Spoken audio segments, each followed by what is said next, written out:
Top 5 question series lecture number 11 lecture number 11 માં આપણે જોઈશું બોર્ડનું જે સેમ્પલ પેપર છે એ બોર્ડના સેમ્પલ પેપરમાં પાર્ટ બી નો સેક્શન એ નું સોલ્યુશન જોઈશું અને અગાઉના વિડિયોમાં આપણે સેક્શન સી અને સેક્શન બી નું સોલ્યુશન જોયું હતું તો તેની લિંક જે છે સેક્શન સી અને સેક્શન બી ની લિંક તમને ડિસ્ક્રિપ્શનમાં નીચે મળી જશે પાર્ટ એ પાર્ટ બી અને પાર્ટ એ એમસીક્યુ પાર્ટ બી છે તમારે થિયરી છે પાર્ટ બી માં ત્રણ સેક્શન છે સેક્શન એ સેક્શન બી અને સેક્શન સી સેક્શન બી અને સી સોલ્યુશન કર્યું હતું સેક્શન સી 16 માર્ક્સ નો છે તમારે જેમાં 6 પ્રશ્ન હતા એ 6 પ્રશ્નો આપણે ડિટેલમાં સોલ્યુશન કર્યું હતું સેક્શન બી જેમાં 9 પ્રશ્નો આવે છે તેમાંથી લખવાના 6 પ્રશ્ન છે માર્ક્સ છે 18 એનું પણ આપણે ડિટેલમાં 9 પ્રશ્નોનું કઈ રીતે લખવાનું એમાં એ જોયું હતું અને આજે જોઈશું સેક્શન એ જે છે 16 માર્ક્સ નો તેમાં પ્રશ્ન હશે ટોટલ 12 લખવાના તમારે 8 છે તો સેક્શન એ છે એમાં 8 પ્રશ્નો તમારે લખવાના છે 12 માંથી તો પ્રશ્નનો જે જવાબ છે જવાબ પેલે લખવાનો તમારે એનું આ સોલ્યુશન જે છે એ તમને આ વિડિયોમાં તમને અહીંયા મળશે તો બોર્ડનું સેમ્પલ પેપર જે છે એનું આપણે અહીંયા સોલ્યુશન કરીએ છીએ જેનાથી તમને તમારી સપ્લિમેન્ટરીમાં બોર્ડની પરીક્ષામાં કઈ રીતે પ્રશ્ન છે પ્રશ્ન પૂછ્યો છે કઈ રીતે તેનો જવાબ તમારે કઈ રીતે લખવાનો કેટલા માર્ક્સમાં એ પ્રશ્ન પૂછ્યો છે તો કેટલા માર્ક્સનો પ્રશ્ન છે એના આધારે જવાબ છે તમારે લખવાનો હોય તો પ્રશ્નનું તમારે અહીંયા લખાણ જોઈશું આપણે કે પ્રશ્ન છે તો જવાબ એનો કેટલો લખવાનો કેટલી વસ્તુ અંદર આવી જોઈએ કયા ટોપિક મેઇન છે એમાં રિએક્શન લખ્યું તો રિએક્શનમાં નીચે નામ છે એ નામ લખાવવું જોઈએ તો આ બધું જ તમને આ વિડીયોમાંથી તમને આઈડિયા આવશે કે તમારે તમારું જે બોર્ડની સપ્લિમેન્ટરી છે એને તમારે કઈ રીતે રિપ્રેઝન્ટ કરવી છે તો આ જે તમારે યુઝફુલ થશે આ વિડીયો બોર્ડનું સેમ્પલ પેપર આપણે સોલ્યુશન કરીશું પાર્ટ એ પાર્ટ બી માં ત્રણ સેક્શન પાર્ટ એ હજુ બાકી છે એમસીક્યુ તો આજે જોઈશું પાર્ટ બી નો સેક્શન એ સેક્શન બી ને સોલ્વ કરી દીધા છે તો ત્રણ સેક્શન આજના દિવસમાં પૂરા થઈ જશે તો ત્રણ સેક્શન તમારે જોઈ લેવા જેથી તમને આઈડિયા આવે કે સેક્શન સી માં 4 માર્ક્સનો પ્રશ્ન છે તો 4 માર્ક્સનો એક પ્રશ્ન પૂછાય છે અથવા તો 4 માર્ક્સના પ્રશ્નમાં એક માર્ક્સના 4 પ્રશ્નો પૂછે છે અથવા તો બે માર્ક્સના 2 પ્રશ્નો તો તમને આઈડિયા આવશે કે તમારે જે તે ચેપ્ટર છે એ ચેપ્ટરને કઈ રીતે તૈયાર કરવું જોઈએ જેથી તમારા જે માર્ક્સ છે માર્ક્સ તમારા કટ ના થાય સપોઝ તમે 4 માર્ક્સનો પ્રશ્ન છે એવું સમજીને 4 માર્ક્સનો એક જ પ્રશ્ન છે તો એક 4 માર્ક્સ વાળો એક પ્રશ્ન કરી નાખ્યો પણ તમારે 4 માર્ક્સના પ્રશ્નની જગ્યા પર ત્યાં બે માર્ક્સના 2 પ્રશ્ન મૂકી દે અથવા તો એક માર્ક્સના પ્રશ્ન જે સેક્શન સી માં હતું કે ચેપ્ટર નંબર 9 માંથી 4 પ્રશ્નો હતા જેનો એક માર્ક્સ તો 4 માર્ક્સ મળી જાય આ રીતે તમારે પેપર છે પેપરનું સોલ્યુશન કર્યું છે અહીંયા તો તમને આઈડિયા આવશે કે તમારે જે તમારું ચેપ્ટર છે એ ચેપ્ટરને કઈ રીતે તૈયાર કરવું જોઈએ જેથી તમારા માર્ક્સ છે જ્યાં કટ ના થાય તો સ્ટાર્ટ કરીએ આજે આપણો સેક્શન એ છે એ આપણો 16 માર્ક્સનો છે એમાં પહેલો પ્રશ્ન છે તમારી જોડે કે સ્ફટિકમય ધાત્વિય ઘન અને આયનીય વચ્ચેનો તફાવતના બે મુદ્દા લખો તફાવતના બે મુદ્દા લખવાના છે તો સેક્શન એ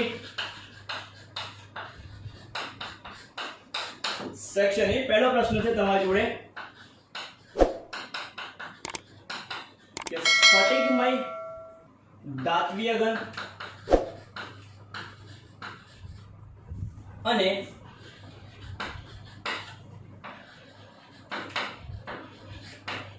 આયનીય વચ્ચેનો તફાવતના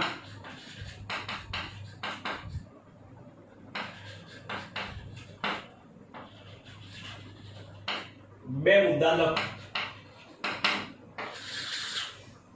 તફાવત પૂછ્યો છે તમને કે ધાત્વિય ઘન અને આયનીય ઘન વચ્ચેનો તફાવતના બે મુદ્દા લખવાના છે તો તફાવતના સ્વરૂપમાં લખીએ આપણે તો આ બધું લખી દઈએ ધાત્વિય ઘન જે રીતે પ્રશ્ન પૂછ્યો છે એ રીતે એનો જવાબ છે તમારે લખો સમજાવવા કીધું હોય તો સમજાવશું તફાવત હોય તફાવત લખીશું તો એ તફાવત પૂછ્યો છે એટલે તફાવતના ફોર્મમાં લખીશું આપણે ધાત્વિય ઘન અને બીજી બાજુ આવશે આપણી જોડે આયનીય ઘન તો ધાત્વિય ઘન અને આયનીય ઘનમાં પહેલો પોઈન્ટ લખશું આપણે એમાં કે ઘટક કણો તો ધાત્વિય ઘનમાં ઘટક કણો પરમાણુ હોય છે પરમાણુ એટલે શું હશે તો મુક્ત ઇલેક્ટ્રોન અને પરમાણુ કર્નેલ જે પોઝિટિવ વાળો પાર્ટ છે એને પરમાણુ કર્નેલ આપણે કહી દઈશું અને મુક્ત ઇલેક્ટ્રોન આવશે આયનીયમાં લખશું તો આપણે ઘટક કણ તરીકે શું હશે તો આયનીય ઘનમાં ઘટક કણ તરીકે આખું વાક્ય લખીશું તો આયનીય ઘનમાં ઘટક કણ તરીકે તો ઘટક કણો તરીકે આયન હોય છે હવે આયન જે છે આયન કયા હશે તો ઘટક તરીકે આયનમાં ધન આયન અને ઋણ આયન હોય છે. તો ઘટક કણ તરીકે આયન હાજર હોય છે. આયનમાં ધન આયન અને ઋણ આયન હોય છે. તો આ પહેલો પોઈન્ટ તમારો. બીજો પોઈન્ટ એમાં આકર્ષણ કયું બળ છે? ધાત્વિય બળ. તો ધાત્વિય બંધ બનશે આમાં. તો આમાં કયો બંધ જોવા મળે? ધાત્વિય બંધ. ધાત્વિય બંધ. આમાં શું આવશે? તો આમાં આયનિક બંધ અથવા તો કયું આકર્ષણ? સ્થિર વિદ્યુતીય આકર્ષણ. સ્થિર વિદ્યુતીય આકર્ષણ અથવા તો એને કુલંબિક આકર્ષણ કહેવાય.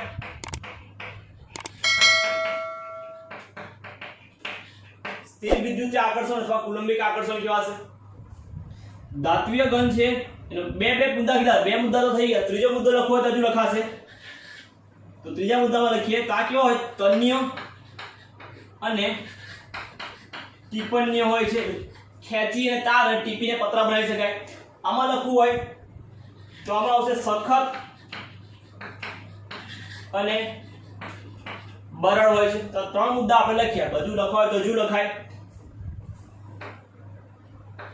ચોથો પોઈન્ટ લખી નાખીએ. વિદ્યુતના અને ઉષ્માના સુવાહક. વિદ્યુત અને ઉષ્મા સુવાહક. આ પણ સુવાહક છે, પણ કઈ અવસ્થામાં? તો ઘન અવસ્થામાં અવાહક. ઘન અવસ્થામાં અવાહક છે જ્યારે પીગલિત અથવા તો જલીય દ્રાવણમાં વાહક તરીકે વર્તે છે. તો આ એના 4 પોઈન્ટ લખ્યા. આપણે 2 પોઈન્ટ કીધા હતા, 4 પોઈન્ટ આપણે એના લખ્યા. તો આ પ્રશ્ન તમારો પહેલો 2 માર્ક્સનો ચેપ્ટર નંબર 1 માંથી, એટલે કે ચેપ્ટર નંબર 1 માંથી પહેલો પ્રશ્ન 2 માર્ક્સનો, બીજો હતો 3 માર્ક્સનો. ટોટલ 5 માર્ક્સના પ્રશ્ન ચેપ્ટર 1 માંથી પૂછ્યા. બીજો પ્રશ્ન તમને આપ્યો છે એ છે કે CuCl2 ના જલીય દ્રાવણનું પ્લેટિનમ વિદ્યુત ધ્રુવ PT વિદ્યુત ધ્રુવ વડે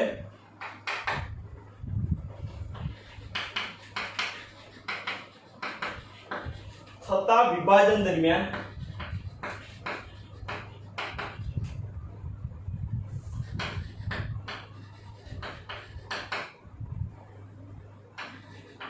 વિદ્યુત ધ્રુવ પર થતી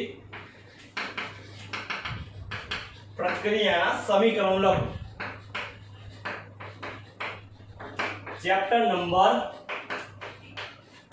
વિદ્યુત વિભાજન વાળું છે એ ટોપિક માંથી પૂછ્યો છે કે CuCl2 ના જલીય દ્રાવણનું પ્લેટિનમ વિદ્યુત ધ્રુવ વડે વિદ્યુત વિભાજન કરતા વિદ્યુત વિભાજન દરમિયાન વિદ્યુત ધ્રુવ પર થતી જે પ્રક્રિયા છે એ પ્રક્રિયાના સમીકરણ લખવાના છે. આપણે CuCl2 છે આપણને આપ્યું છે.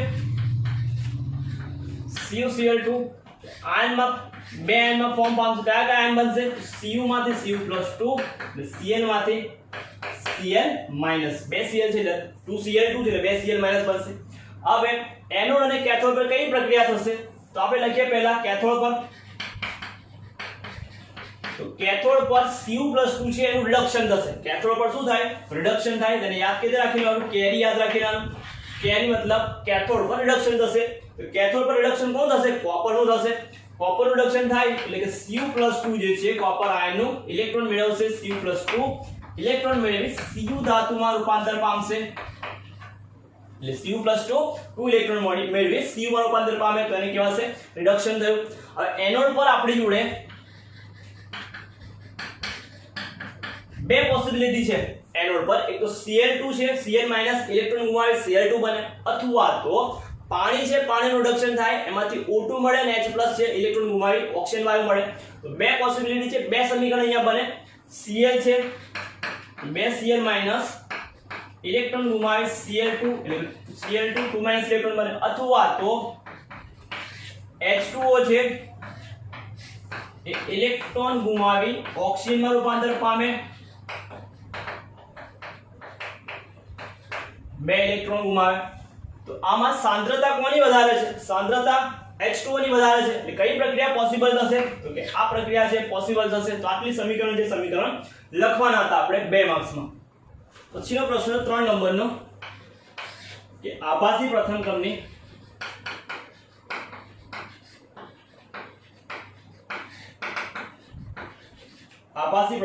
પ્રક્રિયા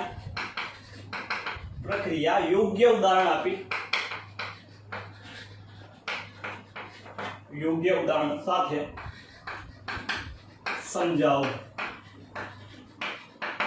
ચેપ્ટર નંબર 4 રાસાયણિક ગતિકીમાંથી આપણને આ પ્રશ્ન પૂછ્યો છે તો આભાસી પ્રથમ ક્રમની પ્રક્રિયા યોગ્ય ઉદાહરણ સાથે સમજાવો એટલે કે આભાસી પ્રથમ ક્રમની પ્રક્રિયા જે છે એ યોગ્ય ઉદાહરણ સાથે આપણે સમજાવવાનું છે તો પહેલા તો લખો રાસાયણિક પ્રક્રિયામાં તો કે જે રાસાયણિક પ્રક્રિયામાં અથવા રાસાયણિક પ્રક્રિયામાં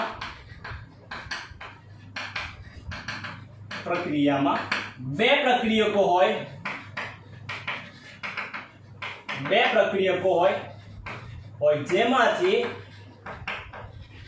બે પ્રક્રિયકો છે જેમાંથી એક પ્રક્રિયકની સાંદ્રતા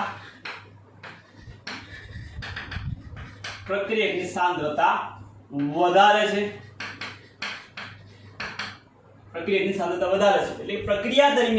એટલે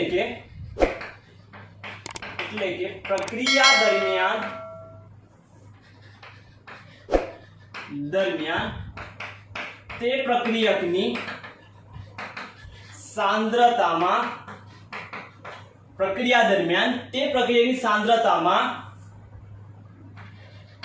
થતો ફેરફાર કેવો હોય છે નહિવત હોય છે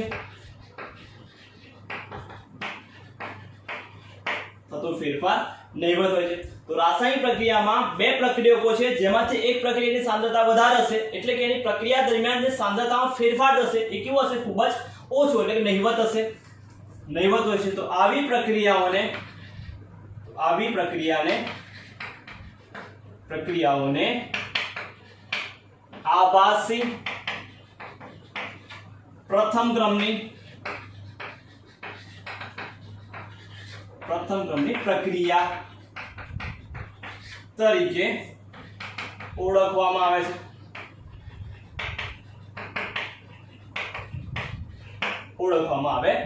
જો આ તો વ્યાખ્યા થઈ ગઈ એની ઉદાહરણ લઈ લઈએ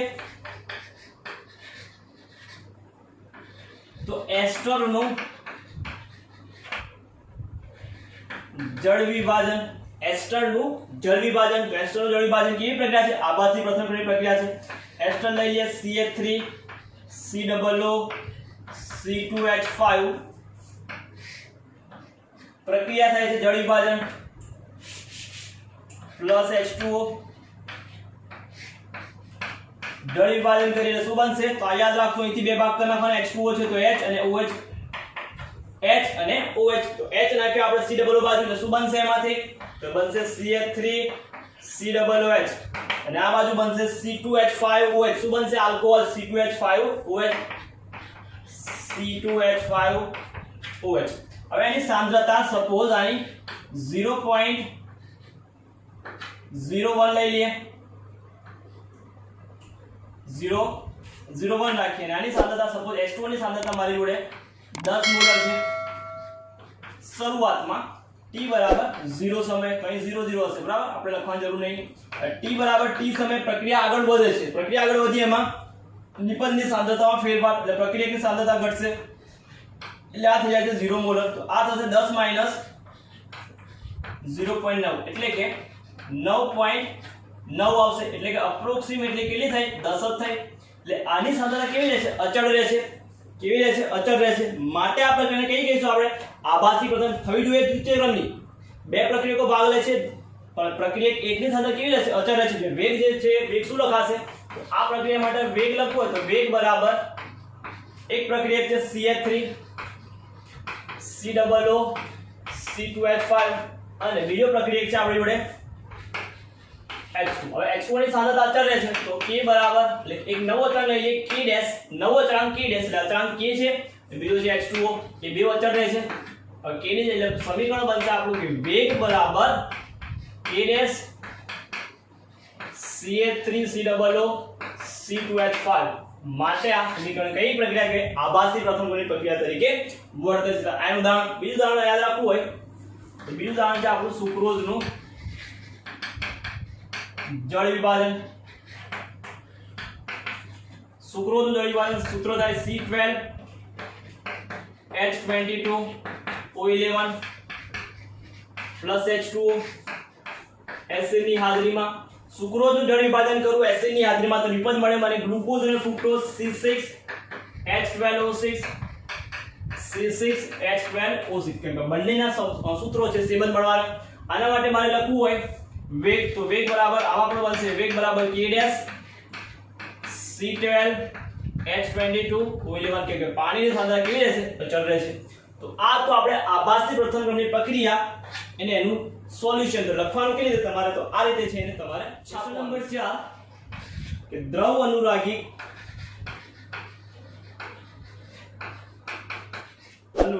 કલીલની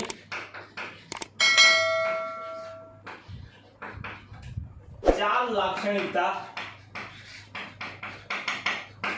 લાક્ષણિકતાઓ લખો. પ્રકરણ એટલે કે ચેપ્ટર નંબર 5 માંથી પ્રશ્નો છે. ચેપ્ટર નંબર 5 માંથી તો દ્રવ અનુરાગી એટલે કે લાયોફિલિક કેવા છે અથવા તો એને દ્રવ અનુરાગી આપણે જે છે કહીએ છીએ. તો એના વિશે આપણે ચાર લાક્ષણિકતા લખવાની છે. પહેલું લખવાનું કે દ્રવ અનુરાગી કલીલની ચાર લાક્ષણિકતાઓ નીચે મુજબ છે. પહેલું તો દ્રવ અનુરાગી સોલ એ કેવો છે તો દ્રવ અનુરાગી કલીલ છે કેવો છે તો પ્રવાહી સ્નેહી કેવા છે તો પ્રવાહી સ્નેહી છે. પહેલો પોઈન્ટ પ્રવાહી સ્નેહી.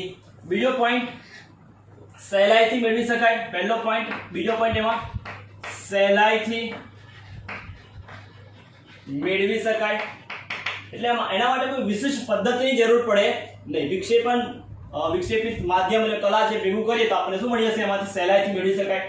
બીજું તો આ કેવો છે જો એમાંથી માધ્યમ દૂર કરી લેવામાં આવે તો ફરી પાછું મળી જાય માટે પરિવર્તનીય સોલ છે. કેવો છે પરિવર્તનીય સોલ.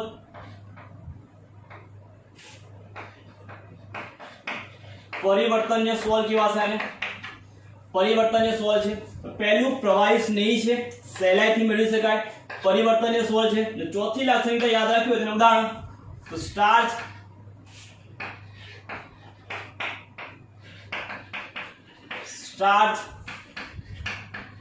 ગુંદર એના ઉદાહરણ છે. બીજા ઉદાહરણ લખવા હોય તો બીજા ઉદાહરણ થશે એમાં જીલેટિન રબર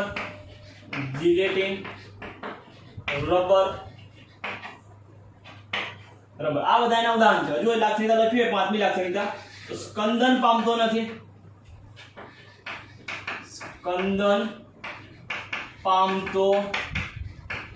નથી ને જો છઠ્ઠી લાક્ષણિકતા લખવી હોય તો છઠ્ઠી આવશે સ્કંદન પામતો નહીં. પછી આવશે કેવો છે સ્થાયી સોલ છે.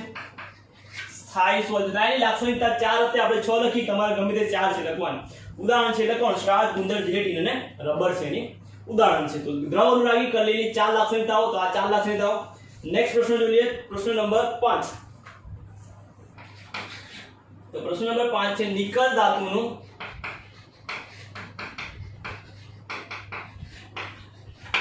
ધાતુનું બાષ્પકલા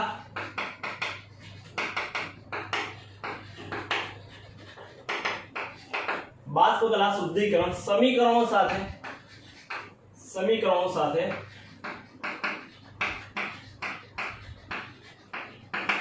સમજાવો.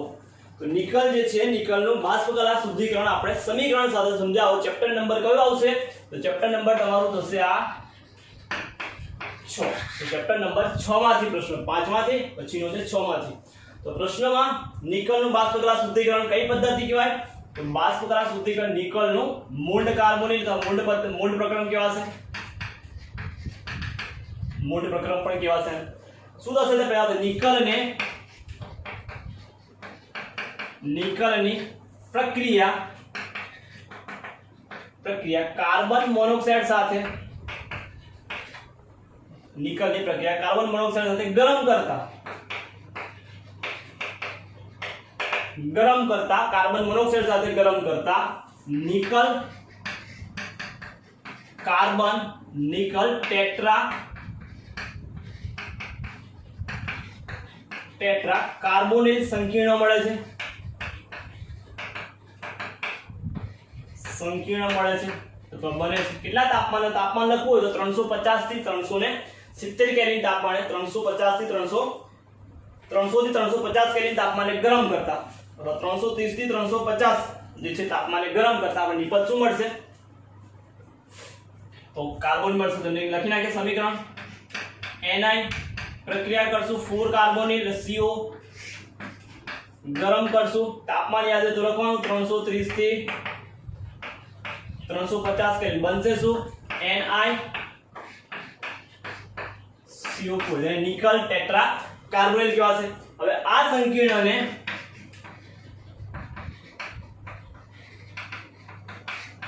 આ સંકીર્ણને 450 થી લઈ 470 કેલ્વિન તાપમાને 450 થી લઈ 470 કેલ્વિન તાપમાને ગરમ કરતા વિઘટન પામી શુદ્ધ નિકલ ધાતુ મળે છે। તો જે નિકલ ટેટ્રા કાર્બોનેટ સંકીર્ણ છે એને 450 થી 470 તાપમાન કેલ્વિન તાપમાને ગરમ કરતા વિઘટન થઈ અને શુદ્ધ નિકલ છે એ મળે છે અને બાષ્પીય સંયોજન જે છે એટલે બાષ્પીય પદાર્થ છે CO છે દૂર થશે। તો સમીકરણ લખાશે ઊંધું સમીકરણ લખવાનું આનું એટલે લખાશે NiCO4 તાપમાન રાખ્યું આપણે તો ડેલ્ટા કરી લખી નાખ્યું તાપમાન 450 થી 470 કેલ્વિન નિપજ મળશે Ni + 4CO। આ તમારા પ્રશ્ન નંબર 5 નું સોલ્યુશન। નિકલની બાષ્પ કલા શુદ્ધિકરણ અથવા તો નિકલનું મૂળ પ્રક્રમ સમજાવો તો આ તમારે છે લખવાનું। તો નેક્સ્ટ પ્રશ્ન છે પ્રશ્ન નંબર 6 પાયરોફોસ્ફરિક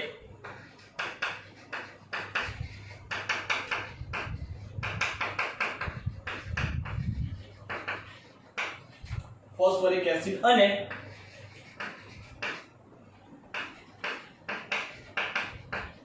પેરોક્સો ડાયસલ્ફ્યુરિક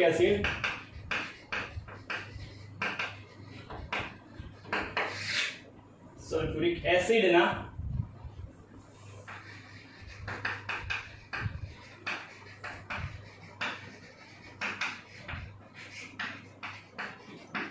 બંધારણ સૂત્ર દર્શાવો।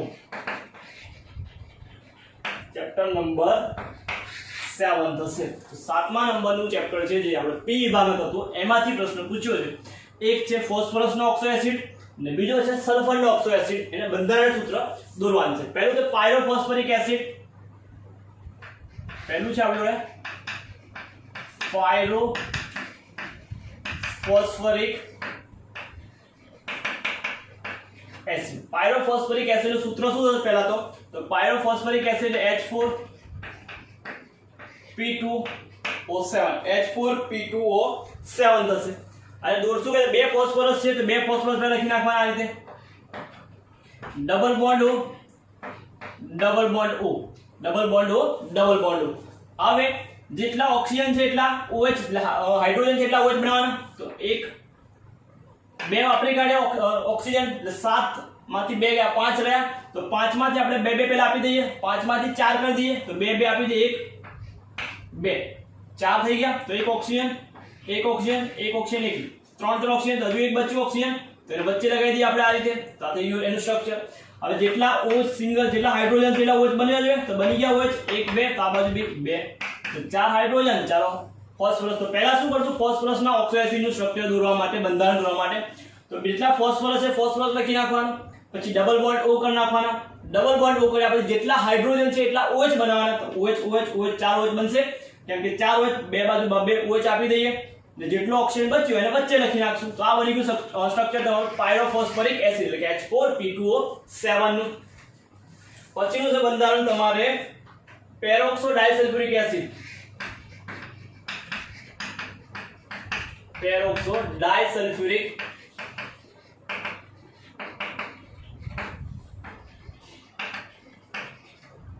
ડાયસલ્ફ્યુરિક એસિડ એમાં પણ બંધારણમાં છે સૂત્ર થાય H2H2O8 થશે સોરી 7 હોત તો ઓલિયમ થાત આપણે છે 8 H2H2O 1 તો આમાં પણ બંધારણમાં શું યાદ રાખશું તો આમાં ઊંધું યાદ રાખશું પહેલા સલ્ફર લખી નાખવાના સલ્ફર લખ્યા પછી જેટલા H છે એટલા OH બનાવી દેવાના તો OH બનાવી દે એક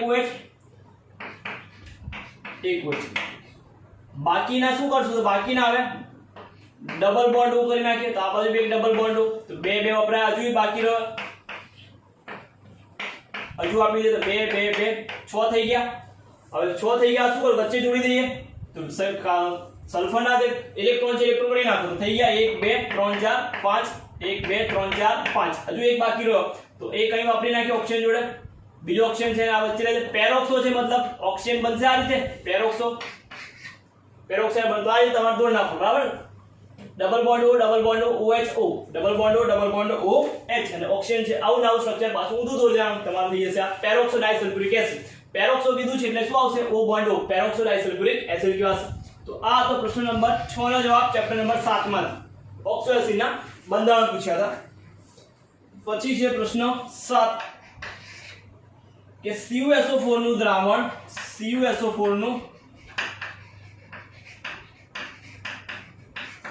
જલીય દ્રાવણ રંગીન છે જ્યારે ZnSO4 નું દ્રાવણ અથવા ZnSO4 નું જલીય દ્રાવણ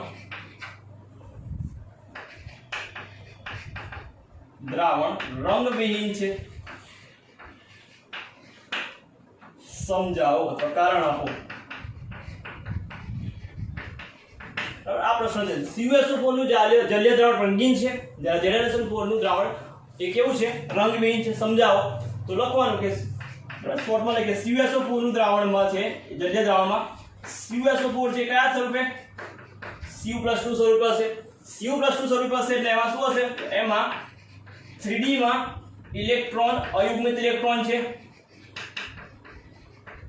Cu+2 હશે એટલે 3D માં અયુગ્મિત ઇલેક્ટ્રોન છે અયુગ્મિત ઇલેક્ટ્રોન હોય તો એમાં dd સંક્રાંતિ જોવા મળે છે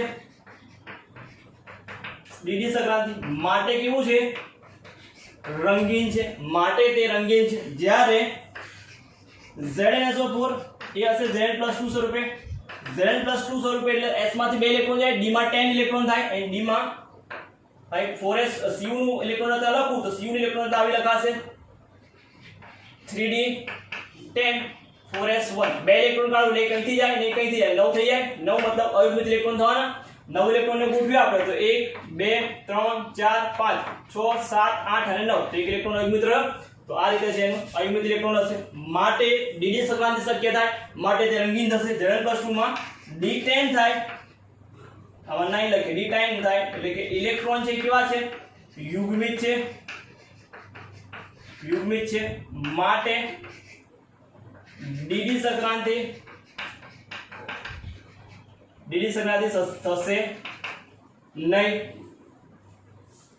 થશે નહીં માટે કેવા છે જેને વાળા રંગવિહીન છે તો આ એનું કારણ હતું Cu+2 માં અયુગ્મિત ઇલેક્ટ્રોન છે માટે dd સંક્રાંતિ થાય તો રંગીન છે Zn+2 d10 થાય મતલબ ઇલેક્ટ્રોન યુગ્મિત છે માટે dd સંક્રાંતિ પોસિબલ ના થાય માટે કેવા છે તે રંગવિહીન છે તો આ હતું પ્રશ્નનો જવાબ 7મા નંબર ચેપ્ટર નંબર 8 માંથી છે બરાબર ડી અને એફ વિભાગમાંથી પ્રશ્ન હતો ચેપ્ટર નંબર 8 માંથી નેક્સ્ટ પ્રશ્ન છે આપણો એ છે સલ્ફાઇડ વાળી ચેપ્ટર નંબર 6 માંથી છે 8મા નંબરનો પ્રશ્ન આયા આપણે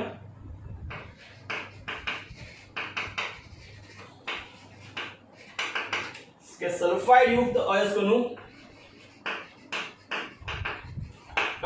સંકેન્દ્રીકરણ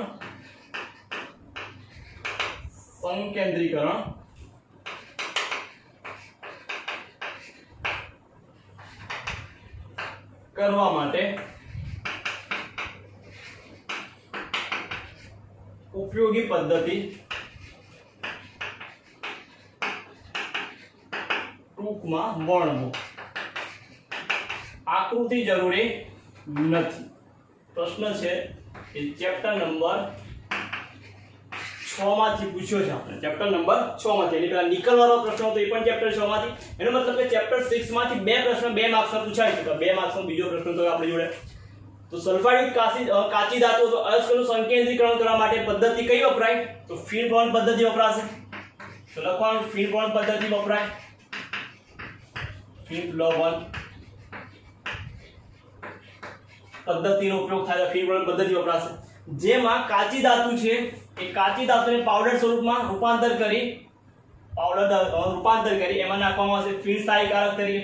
સંગ્રાહકો નાખવામાં આવશે. સંગ્રાહકમાં શું હશે? તો સંગ્રાહકમાં નાખશું પાઇન ઓઇલ છે, પછી ઝેન્થેટ છે, પાઇન ઓઇલ, ફેટી એસિડ છે અને ઝેન્થેટ જે સંગ્રાહક તરીકે વર્તશે. સંગ્રાહક તરીકે જ્યારે ફીણ સ્થાયીકારક તરીકે શું નાખશું એમાં? એનિલિન અને ક્રેસોલ જે ફીણ સ્થાયીકારક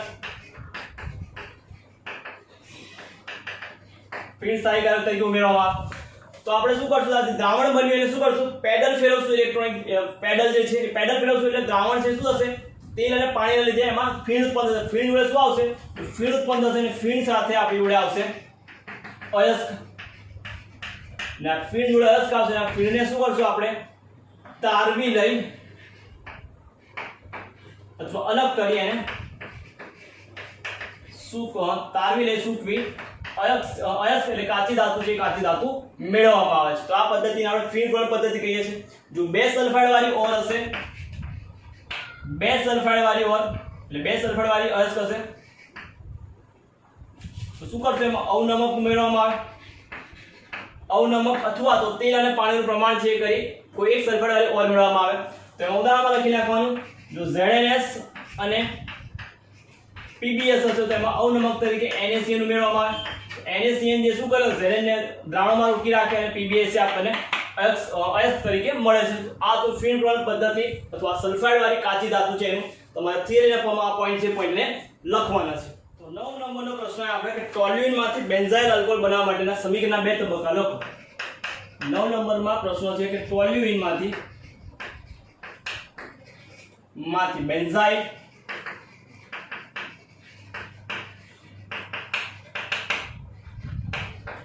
બેન્ઝાઇલ આલ્કોહોલ બનાવવા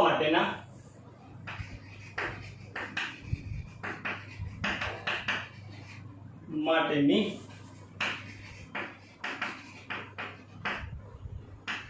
પ્રક્રિયાનું સમીકરણ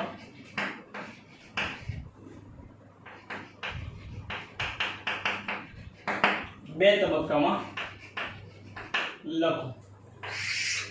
તો ટોલ્યુઇનમાંથી બેન્ઝાઇલ આલ્કોહોલ બનાવવાનું છે આપણે. ટોલ્યુઇનમાંથી બેન્ઝાઇલ આલ્કોહોલ બનાવવામાં 2 તબક્કા લખો. તો પહેલા આપણે ટોલ્યુઇનનું સ્ટ્રક્ચર ખબર હોવી જોઈએ. તો ટોલ્યુઇન થાય બેન્ઝીન રિંગ ઉપર CH3. આમાંથી આપણે બનાવવાનું છે બેન્ઝાઇલ આલ્કોહોલ એટલે કે બેન્ઝીન રિંગ. બેન્ઝાઇલ આલ્કોહોલ ઉપર શું બને?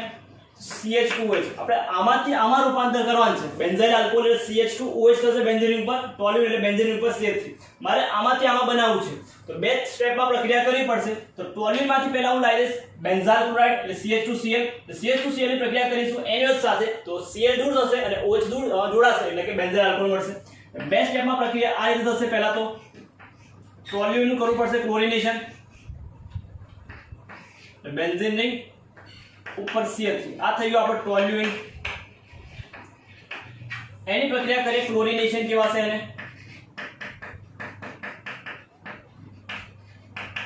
ક્લોરિનેશન સૂર્યપ્રકાશની હાજરીમાં Cl2 એડ થશે એટલે શું બનશે? બેન્ઝાઇલ ક્લોરાઇડ એટલે બેન્ઝીન રિંગ ઉપર બનશે CH2Cl જેને બેન્ઝાઇલ ક્લોરાઇડ કહેવાશે.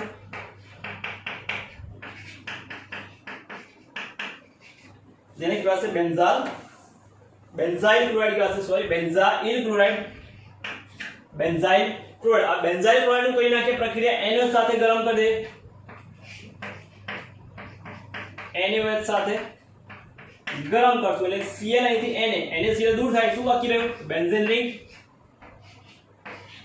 બેન્ઝીન રિંગ ઉપર રહ્યું CH2OH. તો આ મળી ગયું બેન્ઝાઇલ આલ્કોહોલ. Benzyl alcohol. આ તમારી નિપજ. ક્લોરિનેશન બેન્ઝાઇલ આલ્કોહોલ એટલે CH2Cl જેનું NaOH સાથે ગરમ કરી બેન્ઝાઇલ આલ્કોહોલ રૂપાંતર કરશું. તો આ તો પ્રશ્ન નંબર 9 નું સોલ્યુશન. 10મો નંબર પ્રશ્ન આયા 10મા નંબરમાં કે ગ્લુકોઝમાં CHO સમૂહની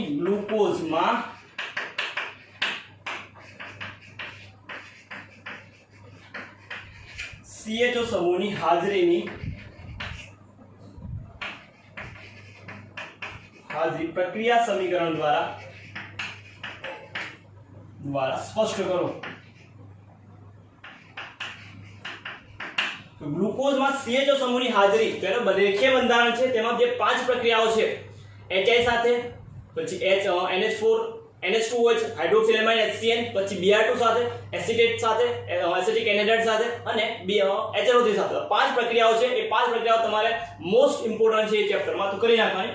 CHO સમૂહની હાજરી ચેક કરવી છે, તો એના માટે પ્રક્રિયા થશે ગ્લુકોઝની પ્રક્રિયા સમીકરણ દ્વારા સ્પષ્ટ કરો। સમીકરણ બનશે ગ્લુકોઝનું CHO બંધારણ થાય CHOH 4 ટાઈમ ને નીચે આવશે CH2OH। આ થઈ ગયું આપણું ગ્લુકોઝ। એની પ્રક્રિયા કરું મંદ ઓક્સિડેશન કરતા Br2 એટલે કે ઓક્સિડેશન છે કોની હાજરીમાં કરું, બ્રોમિન જળ વડે Br2 જળ વડે હું ઓક્સિડેશન કરું ગ્લુકોઝનું। તો આ છે ગ્લુકોઝ, એનું ઓક્સિડેશન કરું છું, બનશે ગ્લુકોનિક એસિડ, આરડીઆઈ બની જશે COOH, બાકીનું છે એવું ને એવું CHOH 4 ટાઈમ, નીચે બનશે CH2OH। તો આને કહેવાશે ગ્લુકોનિક એસિડ।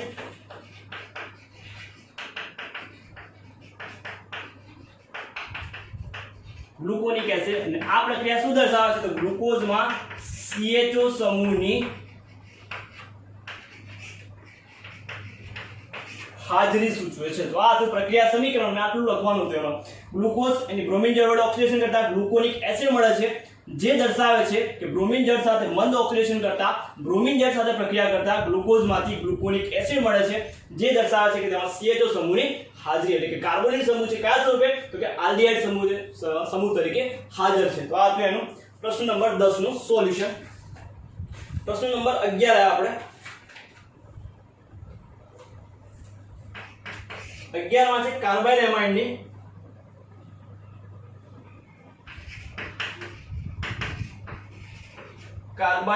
કસોટી।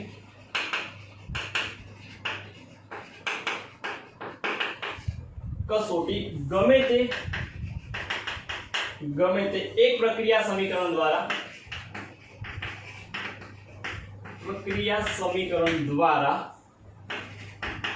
સમજાવો।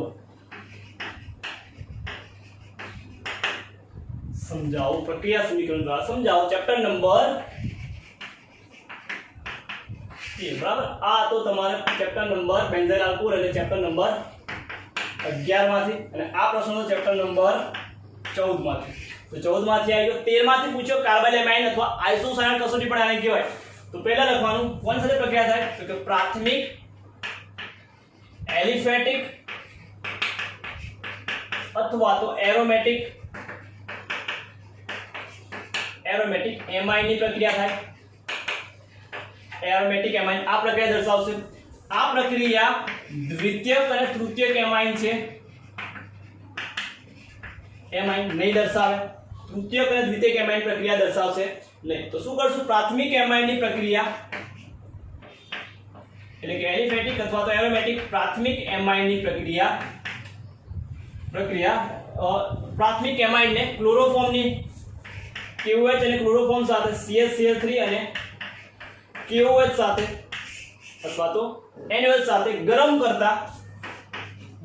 કરતા ખરાબ વાસવાળો આઇસોસાયનાઇડ મળે છે।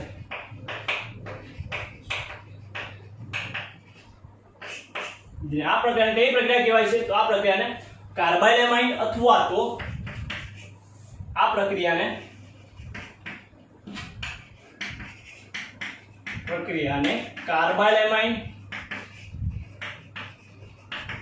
કાર્બાઇલેમાઇન કસોટી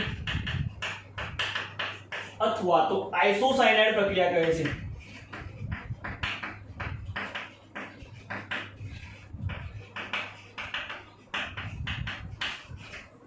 તો આ પ્રક્રિયાને કાર્બાઇલેમાઇન કસોટી અથવા તો આઇસોસાયનાઇડ પ્રક્રિયા પણ કહે છે। એનું સમીકરણ લખી નાખ્યા હવે એક સમીકરણ લખ્યા આપણે એલિફેટિક નું લખીએ CH3 CH2NH2 જેને ઇથેનામાઇન કહેવાશે. ઇથેનામાઇન ઇથેનામાઇનની પ્રક્રિયા કરીએ છીએ આપણે ક્લોરોફોર્મ સાથે CHCl3 3 છે તો 3 QH યાદ રાખી લઈશું 3 QH. તો નિપજમાં શું મળશે? તો નિપજમાં મળશે આપણે એને ગરમ કરવાનું છે તો નિપજમાં મળે આઇસોસાયનાઇડ. પણ એ પહેલા આપણે નિપજ દૂર કરી નાખીએ. 3Cl છે 3K છે એટલે 3KCl જાય તો 3KCl લખી નાખવાના. પછી 2 અને 3 તો 3H અને 3OH 3H અને 3OH એટલે 3H2 લખી નાખવાના. અહીં 3KCl આવશે બરાબર. 3KH 3KCl 3H2 ગયા. બાકી રોય લખી નાખો. બાકી શું આવ્યું? તો CH3 CH2N આ બાજુથી કાર્બન તો કાર્બન જશે નાઇટ્રોજન જોડે એટલે N111C. તો આની કહેવાશે આઇસોસાયનાઇડ. કયો આઇસો? ઇથાઇલ આઇસોસાયનાઇડ કહીશું આપણે. Ethyl isocyanide. Ethyl isocyanide. તો આ હતું ઇથાઇલ. તો એલિફેટિક નું લખવું હોત આ થયું તમારા એલિફેટિક નું. એરોમેટિક નું લખવું હોય તો એરોમેટિક નું લખી નાખો નાનું.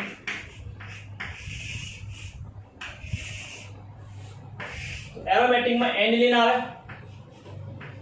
बेंजीनिक ऊपर NH2 आवे. प्रक्रिया करिए क्लोरोफॉर्म CHCl3 3Cl तो 3 QH याद રાખી લેવાના.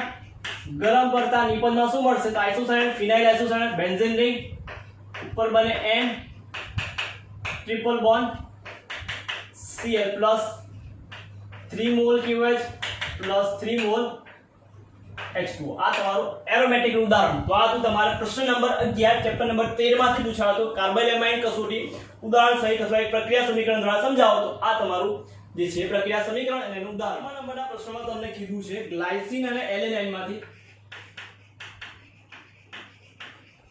ગ્લાયસીન અને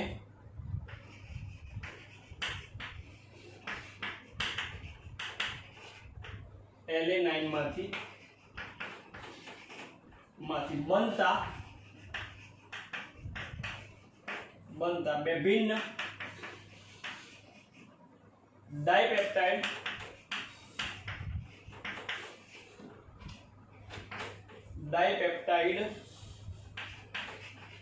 ના બંધારણ લખો.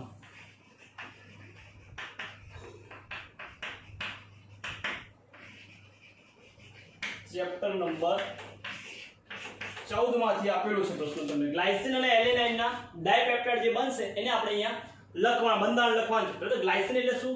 પહેલા તો એમિનો એસિડ નું બંધારણ તમારું આવું થાય R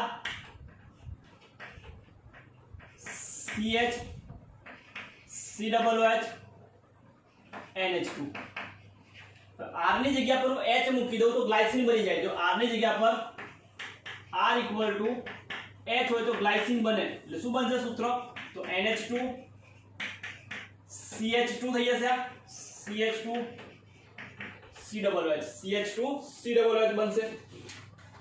NH2 CH2 COOH. હવે R ની જગ્યા પર આપણે આની કહેવાશે ગ્લાયસીન. આની કહેવાશે ગ્લાયસીન.